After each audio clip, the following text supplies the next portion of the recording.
कैसे ये 12 साल का लड़का 13 लोगों का मर्डर कर देता है। एक दिन ये लड़का जिसकी उम्र 12 साल है अपने बड़े चचेरे भाई के साथ घूम रहा था। बड़ा चचेरा भाई बोलता है मैं तुम्हें अपने यूथ के समय की कुछ बातें बताता हूँ। फिर बड़ा भाई कुछ भयानक कहानियां सुनाने लगा कि उसने अपने वियतनाम वॉर के दौरान क्या क्या किया, उन लोगों के बारे में जिनसे उसने शादी करी थी और उन महिलाओं के बारे में जिनके साथ उसने घिनौने काम करे थे। ऐसी बातें जो कि मैं इस वीडियो में बोल भी नहीं सकता वरना ये वीडियो हटा दी जाएगी। फिर इन चीजों को साबित करने के लिए वो अपने छोटे भाई को दिखाने के लिए कुछ तस्वीरें निकालता है और इनमें से ज्यादातर तस्वीरें महिलाओं की थी और वो देखने लायक भी नहीं थी, जो कि बहुत ही ज्यादा क्रूर और परेशान कर देने वाली तस्वीरें थी। ये सब देख के छोटा भाई परेशान नहीं हुआ बल्कि खुश हो गया। छोटे भाई का नाम रिकार्डो था और बड़े भाई का नाम माइक। रिकार्डो माइक के घर में था और अचानक से माइक की अपनी पत्नी के साथ लड़ाई हो जाती है और वो अपनी पत्नी को गन से शूट कर देता है छोटे रिकार्डो के सामने। ये सब देख के रिकार्डो परेशान नहीं होता बल्कि मोहित हो जाता है। आप सोच सकते हैं कि उसके दिमाग में क्या असर पड़ा होगा इस चीज का। कुछ टाइम बाद रिकार्डो ड्रग्स करने लग गया और ऐसी ड्रग्स जिससे हेल्यूसिनेशंस होते थे। और कुछ टाइम बाद वो छोटे मोटे क्राइम्स करने लग गया और अपने रिलीजन में बहुत ज्यादा घुस गया और उसने अपना हाई स्कूल भी छोड़ दिया। कुछ सालों बाद जब रिकार्डो 17 साल का था उसको एक जॉब मिलती है हॉलीडे इन में। और जब वो अपनी शिफ्ट करता था तो गेस्ट के रूम में घुसता था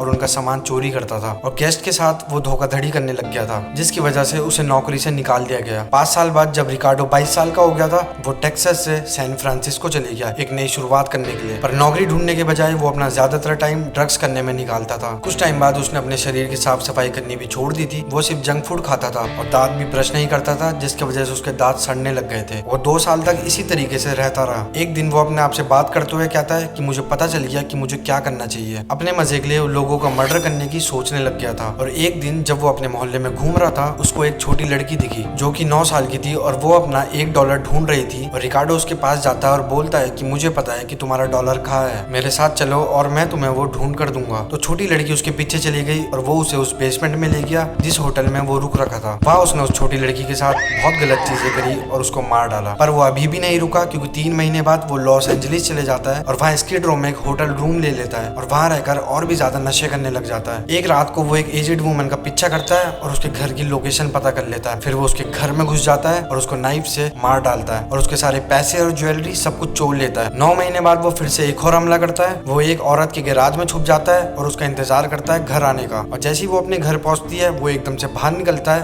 और गन से उसे शूट कर देता है। तब वो उस औरत के कमरे में घुसता है और वहाँ देखता है कि उसकी रूममेट भी है और उसको भी शूट कर देता है। फिर उसी के करीब 1 घंटे बाद वो एक लोकल पार्क में बैठा रहता है और वहाँ पर वो एक कार के अंदर एक औरत को देखता है। तो वो उसके पास जाके उसे गाड़ी से बाहर खींचता है और उसको भी शूट कर देता है। उसकी ये हरकतें और ज्यादा खराब होती जा रही थी क्योंकि 10 दिन बाद रिकार्डो फिर से एक और घर के अंदर घुसता है रात के समय और एक आदमी को गोली मार देता है जब वो सो रखा था। उसकी पत्नी की नींद खुल जाती है और वो उससे लड़ने की कोशिश करती है तो रिकार्डो उसको भी गोली मार देता है। उसके बाद रिकार्डो उस औरत की आंखें निकाल लेता है नाइफ से और एक ज्वेलरी बॉक्स में रख देता है ताकि ये चीज उसे यादगार रहे। वो मर्डर की स्ट्रिक्स बनाने लग जाता है। वो कम से कम 5 औरतों को मार देता है और 5 कपल्स को भी मार देता है। उनको मारने के बाद उनकी वॉल में एक रिलीजियस सिंबल्स बना के वो चले जाता था। और ये सब घटना देखने के बाद पुलिस समझ गई थी कि एक सीरियल किलर घूम रहा है। पर पुलिस वालों के पास ज्यादा सबूत नहीं थे। उनको थोड़ा बहुत पता था कि वो कैसा लगता है और उसके थोड़े बहुत फिंगरप्रिंट्स उनके पास थे और उसके शूज के प्रिंट्स भी थे जो उनको अभी तक क्राइम सीन से मिले थे। पर एक इंटरेस्टिंग बात थी कि रिकार्डो का शू प्रिंट थोड़ा अलग था। उस जूते का पूरा एक ही पेयर था लॉस एंजलिस में जो उसके साइज का था। तो शायद से पुलिस वालों के पास थोड़ा बहुत क्लू तो था। न्यूज चैनल में हर जगह रिकार्डो की बात और उसकी स्टोरीज की रिपोर्टिंग हो रही थी। उसने कितने मर्डर कर दिए हर न्यूज में यही दिखाया जा रहा था और न्यूज वालों ने उसको एक नया नाम भी दिया, नाइट स्टॉकर। ये सब न्यूज रिकार्डो भी देख रहा था और वो पकड़ा ना जाए इसलिए उसने लॉस एंजलिस छोड़ दिया और वो वापस सैन फ्रांसिस्को चले गया। और सैन फ्रांसिस्को पहुंच के ही सबसे पहली चीज जो उसने करी वो एक कपल के घर में घुस गया और उनको मार डाला और एक रिलीजियस सिंबल बना के उनके घर से निकल गया। तो पुलिस ने वह इन्वेस्टिगेशन करी और पुलिस समझ गई कि नाइट वॉकर सैन फ्रांसिस्को में आ चुका है। जो मेयर थी सैन फ्रांसिस्को की उसने एक प्रेस कॉन्फ्रेंस करी और रिवील किया कि पुलिस ने आइडेंटिफाई कर लिया है नाइट स्टॉकर के शूज को जिस भी क्राइम सीन में उसने अपने फुटप्रिंट्स छोड़े थे। तब वो रिकार्डो को एक स्केच दिखाती है जो कि पुलिस ने बनाया था जो कि बिल्कुल भी रिकार्डो की तरह नहीं था। और रिकार्डो भी ये प्रेस कॉन्फ्रेंस देख रहा था तो वो गोल्डन गेट ब्रिज में जाता है और वहां से अपने शूज को पानी में फेंक देता है ताकि उसके शूज प्रिंट्स फिर से कहीं ना मिले और पुलिस उसे पकड़ ना पाए। और कुछ दिनों बाद रिकार्डो फिर से लॉस एंजलिस चले गया और रात को जब वो गाड़ी में घूम रहा था तो उसने एक और फैमिली के घर में घुसने की सोची पर वो फेल हो गया। और उसके बाद वो किसी और कपल के घर में घुस गया जहाँ घुसकर उसने हस्बैंड को शूट कर दिया और उसकी वाइफ के सामने एरोगेंटली ऐसे बताने लग गया कि मैं नाइट स्टॉकर हूँ और सबको बता देना कि नाइट स्टॉकर यहाँ आया था। तो अगले दिन जब उस औरत ने पुलिस वालों से बात करी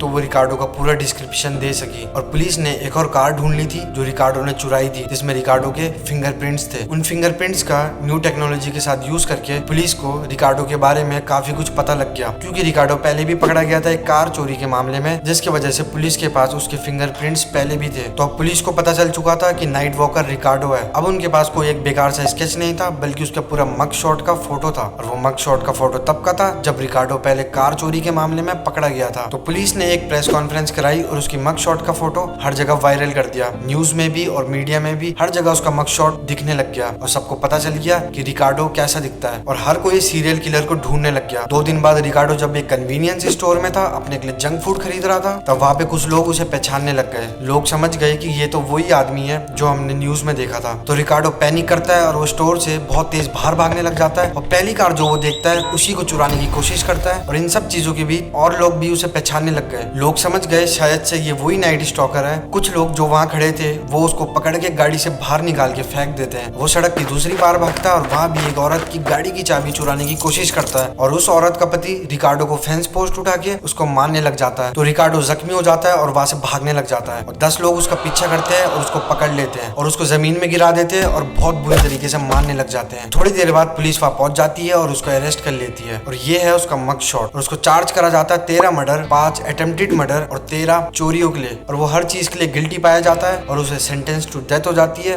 बाय गैस चैम्बर। सबसे क्रेजी बात तो ये है कि जब वो अपनी मौत के दिन नजदीक था तो उसके कुछ फैंस बन गए। उसके फैंस उसको लेटर लिखते थे और उसको प्रिजन में मिलने भी आते थे। और अपनी एक फैन के साथ वो प्यार में भी पड़ गया और उसके साथ उसकी शादी भी हो गई और कुछ टाइम बाद वो कैंसर से मर गया।